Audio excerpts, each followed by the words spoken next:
Heard a lot about this show, the ExCandidates. This has been a pretty thorough interview. These institutions which we've been told to respect and trust are actually completely untrustworthy. Have you confirmed that you are negative before attending tonight if you are unvaccinated? I still see people with masks on and driving, and they're in the car by themselves. So you can pay my electricity bill, you think that was fair. We're teaching them about what it means to be a pansexual instead of teaching them how to do your taxes. It's no for me. I say no to the boys. Hey everyone, welcome back to another episode of the ExCandidates. My name is Stephen Tripp, and as always, I'm joined by the One Nation candidate for Campbelltown, Adam Zara. How are you tonight, Adam? I'm pretty good, Stephen. How you going, mate? Yeah, pretty good. I haven't been back in this room the last couple of weeks. I was in your hood for a while, and then we're out with MK, so it's been very busy with the election happening at the moment. So how's your campaign going lately? The campaign's going really, really well. We've been getting a lot of good feedback. We've been able to really stick it to our seated member for Labor because they just haven't got their results. They're just not coming up with anything. Sorry, they're just, I'm going to say it again. Sorry, Dr. Robyn Cosford. I know this is all about you, but this just 1 minute. 8 years in government representing Campbelltown. We have a road that's killed over 30 people in the last, 20, 30 years, hundreds and hundreds of animal strikes. And they promised $2 million in the promise to plan the upgrade for this road, even though there's 15,000 houses going in there. And and with West Invest money that the Liberal government has sent across to us, they're going to spend $76 million on upgrading an art centre. That, Stephen, you've seen it. It's not even that old. It's a pretty contemporary, awesome building. And instead of saving lives or saving animal lives, they're going to upgrade an art centre that no one, let's face it, is minimally used. It's I don't think I've ever been to the art centre apart from a Christmas party I went to at the start of the year, or at the end of last year, this year. So last year, whatever it is now. So, so it's pretty disappointing what they're doing, and they don't take Campbelltown seriously. And I'm just trying to get the message out there to everybody that, it's time to end the Labor letdown. And we're getting haunted by Liberal because, let's face it, who's really heard anything from that person? So it's time to vote for One Nation and get somebody who's in there who's going to fight for the area. So that's my spiel for the whole campaign. But I'm looking very forward to see. Well, we've got Paul back again, and we've got Robyn Cosford here again. So and we're very excited for this. But we'll leave it to you, Stephen. Well, just quickly, we do have Paul Vallejo back, our resident nuclear specialist. He corrected my pronunciation recently, so thank you for that, Paul. And obviously, you're very passionate about this subject that we're going to talk about. Obviously, you joined us for our interview with Dr. Peter McCullough. How are you, Paul? I know you're very involved with the election coming up as well. How's everything for you? I'm doing great. Great to see all of you. I'm very grateful to all of you for everything you've done since the beginning of what, since I've started to know you. So thank you. And I'm looking forward to talking to you more again, Dr. Cosford. And let's take it away. All right. So we'll jump in. We have Professor Robyn Cosford, and this is someone that I've tried to reach out to ever since the federal election, but I found it hard to contact her. But I think we're up to episode 50 now. I would have had her on episode 1, but how are you tonight, Professor?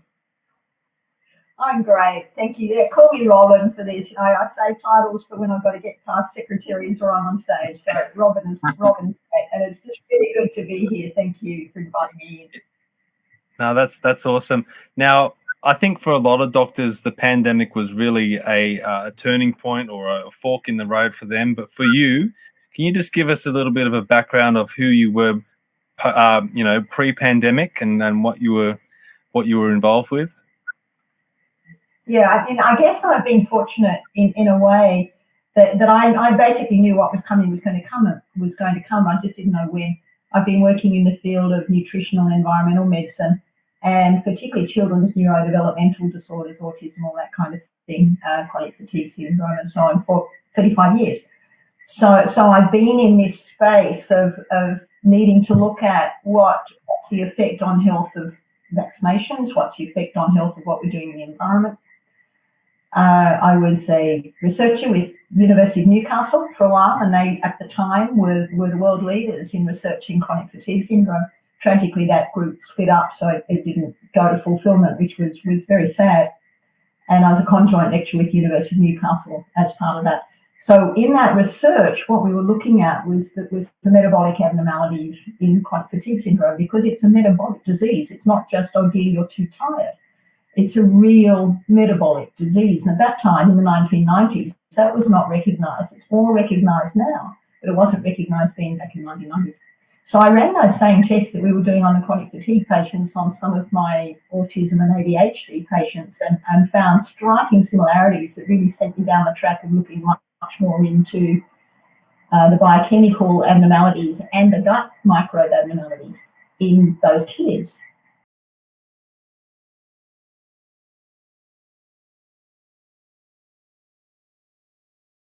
Yeah. Well, I'm just going to, before Stephen wraps us up a little bit, thank you very much for everything that you've done. It's not easy.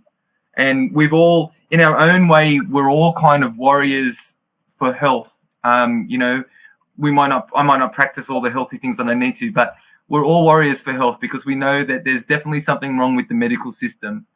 And it just seems to be an industry built up for the pharmaceutical companies to keep people strung along. So, you know, yeah, we're living longer, but we're living sicker. To be honest with you, I'd rather probably die at 60, but have an awesome life doing it, you know, like, you know, I mean, I want to live to 100, don't get me wrong. But what I'm saying is, like, it's, you know, it's not good to do that, to live in ill health and be a burden on people. So I'd just like to say one more time, thank you very much. And I'm going to follow.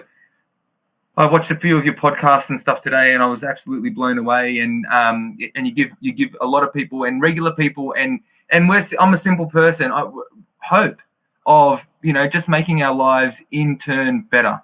So and through simple things like gut health, like eating properly, and, you know, get the cokes will go, and then we'll and that's it, you know. So thank you very much for that, and you know, I really do appreciate everything that you've done. Thanks, Adam. I can just want to throw a quick thing in on that. I'm going to touch on that thing about living longer. The people who are living longer than ever before are the people who were born before the Second World War. That's the group that are living longer than ever before. They are now dying off. When you look at the patterns of what's happening for those born after that, they are living shorter. And in fact, we are now in a situation, I started lecturing on this about 5 years ago now, and the data has caught up with it, where our children are going to short-live us unless we change things. That's a bombshell as far as I'm concerned. Bombshell. Wow. It's not a good bombshell, don't get me wrong. That's a bad bombshell. Scary. Wow, that is scary. Yeah. Far out. Well, thank you very much, Robyn, for coming on. It's been a while, that, you know, an effort to track you down, but it was definitely worth it. Thank you very much for joining us. Thank you, Adam. I really appreciate you as always. And Paul, again, thank you. You always add a lot to these episodes. So if you've enjoyed this, please share it far and wide. It's up to our viewers really to get this information out there. So if you can share it to all your friends, you know, especially as Paul always tries to highlight people that may be suffering from health issues, share this to them. Maybe they can get some value out of it. So thank you very much for everyone who watched this episode, and we'll see you next time. Thank See you later. Thank you for having me on.